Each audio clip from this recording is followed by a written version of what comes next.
नमस्कार, मैं अभिषेक। आप देख रहे हैं NBC 24 न्यूज़। STT के मेरिटधारी अभ्यर्थी लगातार गर्दनी बाग धरना स्थल पे धरना प्रदर्शन कर रहे थे। धरना प्रदर्शन करने के बाद बिहार के शिक्षा मंत्री विजय चौधरी के आवास पे पहुंच कर वहां पे वो लोग प्रदर्शन करने लगे। प्रदर्शन करने के बाद आत्मदाह करने की कोशिश भी की उन लोगों ने। उसके बाद कुछ अभ्यर्थियों की गिरफ्तारी भी होगी। आपको बताते कि STT मेरिटधारी अभ्यर्थियों में से 3 अभ्यर्थियों की गिरफ्तारी हुई और गिरफ्तार करके सचिवालय थाना लाया गया। इसी बीच CPIML के विधायक संदीप सौरभ पालीगंज से पहुंचे यहाँ पे और अभ्यर्थियों को छुड़ाने की कोशिश कर रहे थे, लेकिन कहीं ना कहीं वो नाकाम रहे। कहीं ना कहीं उनकी भी बातें नहीं सुनी गई और कहा गया कि अभ्यर्थियों पे FIR होगा। क्या कुछ कह रहे हैं CPIML विधायक संदीप सौरभ, पहले वो सुने। संदीप सौरभ जी, STT के अभ्यर्थी प्रदर्शन कर रहे थे, गिरफ्तारी भी हुई है, आप पहुंचे थे सचिवालय थाना, क्या कहा गया? देखिए, स्टेट अभ्यर्थियों की जो लड़ाई है, बहुत लंबे समय से इनकी मांग है कि इनके साथ इंसाफ हो। विज्ञप्ति में जो बात कही गई है, किसी भी बहाली को पूरा करने के लिए जो आधार होता है वो उसका विज्ञप्ति होता है, जो उसमें नियम होते हैं। अब इस स्टेट की जो बहाली है उसमें विज्ञप्ति की धज्जियां एक बार नहीं कई एक दफ़ा शिक्षा मंत्री द्वारा, शिक्षा विभाग के जो अपर सचिव हैं उनके द्वारा उसकी धज्जियां उड़ाई गई है।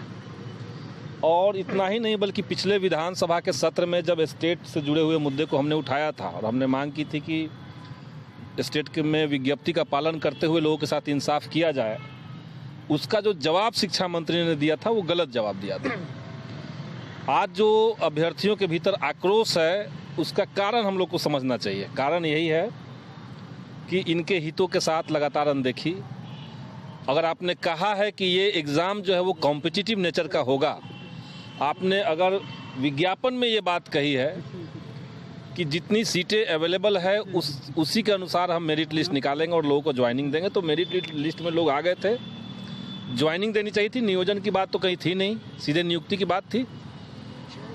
यही माने कोई भी चीज़ अगर आप कह रहे हैं कि एलिजिबिलिटी टेस्ट था, योग्यता परीक्षा अगर है, तो योग्यता परीक्षा में तो नंबर नहीं दिया होता है सीट कितने हो, तो जितने लोग योग्य होते वो होते। स्टेट 19 में लेकिन सीटें दी हुई थी। ये सारा तर्क हमने सरकार को भी कहा, शिक्षा मंत्री से ही बात हुई, लेकिन जो शिक्षा मंत्री का चरित्र है आज के समय में, बिहार की शिक्षा को लेकर के उनकी कोई चिंता नहीं है। जो अभ्यर्थी हैं, जो सब चीज़ लेकर के अपना B.Ed कंप्लीट किए, पढ़ाई लिखाई किए, मेहनत किए, स्टेट और सीटेट क्वालिफाई किए, उनकी भी चिंता इनको नहीं है। रोज़गार की भी चिंता नहीं है, शिक्षा की भी चिंता नहीं है, और ये दोनों से जुड़ा हुआ मामला है। और इसी में आज अभ्यर्थी जो थे वो शिक्षा मंत्री के आवास के बाहर इकट्ठा हुए, आंदोलन किया और उसके बाद उनको डिटेन किया गया है।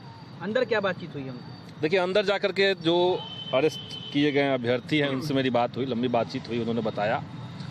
और SSP से मैंने कहा कि देखिए, इसमें सरकार का जो रोल है उसको समझा जाए और जो आंदोलनकारी छात्र हैं उनके खिलाफ सख्त रवैया न अपनाते हुए उनको छोड़ा जाए। SSP को हमने 2 बार कहा, थाना प्रभारी को भी मैंने कहा, लेकिन थाना प्रभारी FIR दर्ज करने पे अड़े हुए हैं फिलहाल। हालांकि अंत में उन्होंने कहा कि हम देखिए कोशिश करते हैं, देखते हैं। गोल गोल जवाब मिला है, अभी तक नहीं छोड़ा गया, अंदर ही वो लोग हैं। क्या लगता है कि छोड़ दिया जाएगा?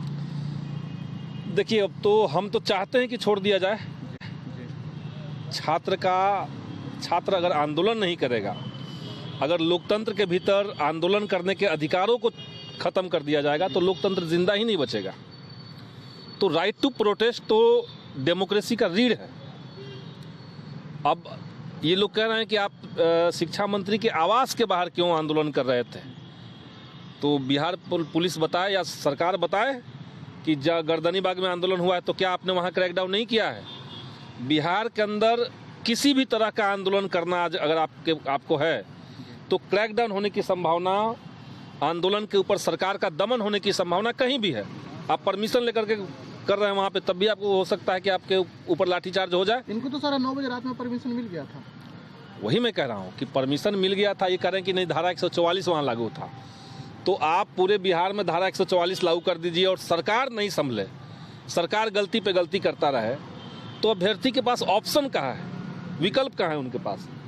तो सरकार ने इनको विकल्पहीन पहले किया, शिक्षा मंत्री ने शिक्षक अभ्यर्थियों को विकल्पहीन किया और उसके बाद ये लोग जाकर के मजबूरी में आंदोलन करने के ऊपर बाध्य हुए। ये हमें कहना लगता है छोड़ा जाएगा या FIR उसको जेल भेजा जाएगा? अब देखिए कि धारा किस तरह का लगाते हैं। अगर बेलेबल धारा होगा तो हम तो कोशिश यही किए हैं एसएसपी ने भी हमको कहा है कि जल्द से जल्द हम बात कर लेते हैं, देखते हैं क्या इसमें हो सकता है। थाना प्रभारी का भी कहना है कि अभी देखते हैं, शुरुआत में तो था अड़े हुए थे कि नहीं एफआईआर करेंगे, आश्वासन दिए हैं कहिए कि एक तरह से, और देख रहे हैं वो लोग। क्या लगता है तो मजिस्ट्रेट, अगर मजिस्ट्रेट जो वहाँ पे थे वो लोग आएंगे मजिस्ट्रेट, उसके बाद ये लोग फाइनल निर्णय लेंगे, जो जिनकी ड्यूटी वहाँ पे थी मजिस्ट्रेट के रूप में। आपका परिचय सर? संदीप सौरभ, पालीगंज विधायक और आइसा के राष्ट्रीय महासचिव। तो आपने सुन लिया है सीपीआईएमएल विधायक पालीगंज से संदीप सौरभ ने क्या कुछ कहा है। उन्होंने एसपी से भी बात किया है, तमाम पदाधिकारी से भी बात किया है, लेकिन कहीं ना कहीं उनकी बातें नहीं सुनी जा रही है। कहा जा रहा है यहाँ के जो थाना प्रभारी हैं सचिवालय के, वो कह रहे हैं एफआईआर तो होगा, क्योंकि वो लोग गलत कर रहे थे, आत्मदाह करने की कोशिश कर रहे थे, वो जगह प्रदर्शन करने के लिए नहीं है। उसके बाद गिरफ्तारी हुई है, आपको बता दें 3 अभ्यर्थियों की गिरफ्तारी हुई है। अब देखना ये होगा कि इनकी मांगे कब तक पूरी होती है और कब तक इनको छोड़ा जाता है। और भी तमाम खबरों के लिए बने रहे NBC 24 न्यूज के साथ। हमारे चैनल को सब्सक्राइब करें, पेज को लाइक करें।